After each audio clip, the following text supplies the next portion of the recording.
गोटे भल कथा मन रखु शनिदेव निजे कहते ओम नीलांबुज चय प्रेक्ष रविशून यमाग्रज छाया मार्तंड संभूत तंग नमामि शनिश्चर। शनिदेव निजे कहते जे जो लोक प्रति शनिवार दिन अस्वस्थ वृक्ष को मुंडरे छुआए अस्वस्थ डाल टिके आनी मुंडरे छुआइब नचेत अस्वस्थ वृक्ष को मुंडरे लगेइब मुंड मार अस्वस्थ वृक्ष रे शनिदेव केबे तार क्षति करेनि।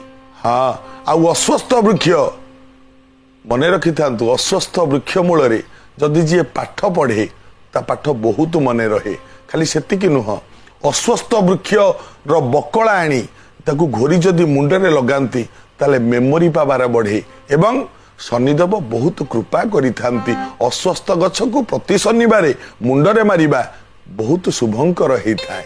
यह पालन कले मंगल हब।